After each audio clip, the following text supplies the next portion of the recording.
पूरी वादी के साथ साथ ज़िला बारामूला में भी हफ्तावार लॉकडाउन सख्ती से अमलाया जा रहा है, जिससे आम जिंदगी मुतासिर होकर रह गई।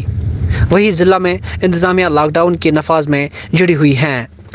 कारोबारी मराकज़ के अलावा बाजार भी मुकम्मल बंद पड़े हैं और हर तरह सन्नाटा छाया हुआ है।